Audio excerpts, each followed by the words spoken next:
দেখো মেঘা, রাগ করো না মায়ের কথাতে। মা তো ভালোর জন্যই বলছেন। তুমি আর সায়ক এতদিন ধরে একটা সম্পর্কে আছো, সবাই মোটামুটি তোমাদের ব্যাপারে জানে। সায়ক এখনো নিজেকে সেভাবে প্রতিষ্ঠিত করতে পারলো না। তোমার এবার নিজের ভবিষ্যৎ নিয়ে ভাবা উচিত। এত ভালো ভালো সম্বন্ধ আসছে, তুমি নিজের জেদ ধরে বসে আছো। সায়ক যদি নিজের মনের মতো কোনো কাজ না পায়, তাহলে কি তুমি বিয়ে করবে না নাকি এই জন্মে? আর সত্যি বলতে, তোমারও তো বয়স বাড়ছে, এরপর কি আর ভালো সম্বন্ধ পাবে? একটু ভেবে দেখো, বাড়িতে তোমার দাদা আর বাবাও তোমাকে নিয়ে অনেক চিন্তিত। কথাগুলো বলেই বৌদি মেঘার ঘর থেকে বেরিয়ে গেল। দুপুরে মায়ের সাথে এই বিষয় নিয়ে ঝামেলা হয়েছিল। খাবার খেতে খেতে উঠে পড়েছিল মেঘা, তাই বৌদি বিকেলে এসে খাবার দিয়ে গেল। আর যেন তেন ভাবে বুঝিয়ে গেল সায়কের থেকে দূরত্ব বাড়ানোর জন্য। আজ 10 দিন হয়ে গেল, সায়কের কোনো খোঁজ খবর নেই। বন্ধুরাও কেউ কিছু জানে না। কয়েকবার সায়কের বাড়িতে গিয়ে খোঁজ নিতে গিয়ে জানতে পেরেছে তার দাদা বৌদিও কিছু জানে না। বলা ভালো, দাদা বৌদির এই ব্যাপারে কোনো চিন্তাই নেই যে সায়ক কোথায়। বাবা মা নেই, তাই দাদা বৌদির সংসারেই থাকতো সায়ক। বাবার জমানো টাকাতেই পড়াশোনা শেষ করতে পেরেছে। পৈতৃক সম্পত্তিতে যদিও দুই ভাইয়ের সমান ভাগ, তবুও দাদা বৌদির সংসারে সে বড়ই অবহেলিত। মেঘা আরো কয়েকবার ফোনে ট্রাই করলো, সায়কের ফোন কিছুতেই লাগছে না। এদিকে বাড়িতে এত চাপ, মাথা কাজ করছে না। বন্ধুরাও এখন কেমন করে কথা বলে। সৈনী তো সেদিন বলেই দিল, দেখ, প্রেম ঠিক আছে, কিন্তু অন্ধ প্রেম ঠিক না। অর্থাৎ সায়কের সাথে মেঘার যে কোনো ভবিষ্যৎ নেই, তা সকলেই নানাভাবে বুঝিয়ে দিতে চাইছে। মায়ের গলা পেয়ে সকালে ঘুম ভাঙল মেঘার।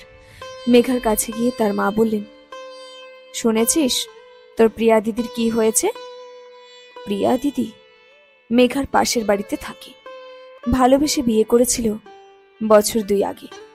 নানা রকম অশান্তির কথা শুনেছিল মেঘা, তাও প্রিয়া দিদি সমানে সংসারকে টিকিয়ে রাখার চেষ্টা করেছিল।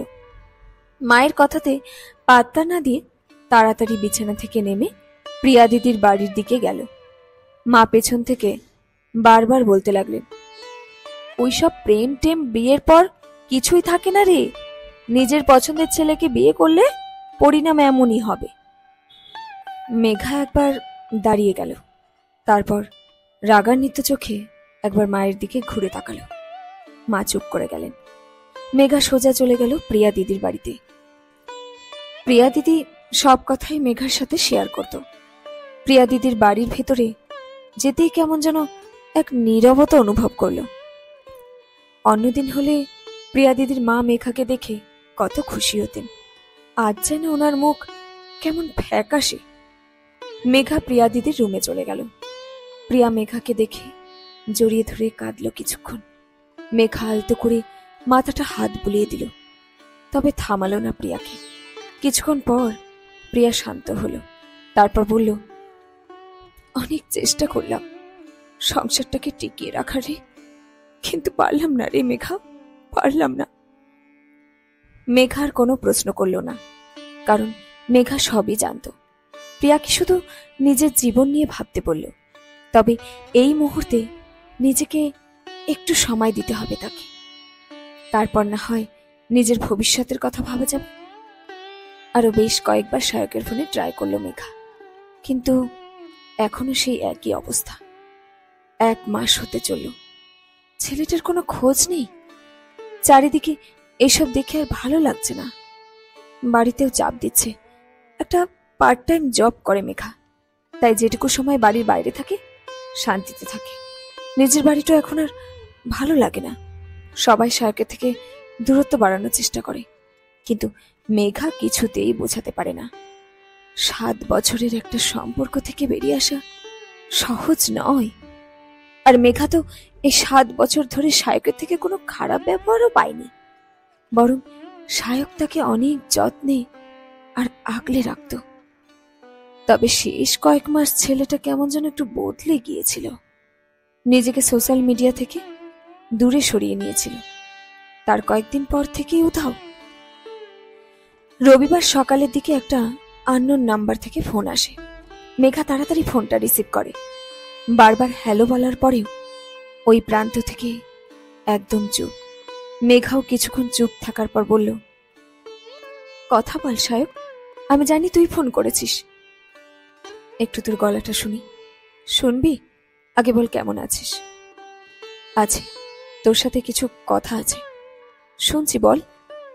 এইভাবে বলা যাবে না, অনেক কথা আছে। তোকে শেষবারের মতো হলেও সবটা শুনতে হবে। শেষবার? হ্যাঁ, শেষবার। বিকেলে অপেক্ষা করব, যেখানে আমরা আগে দেখা করতাম।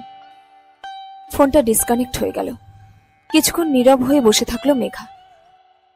তাহলে সবাই ঠিক ছিল সায়কের ব্যাপারে, কিন্তু এতদিন ধরে মেঘার অপেক্ষাই ভুল ছিল, ভালোবাসা ভুল ছিল।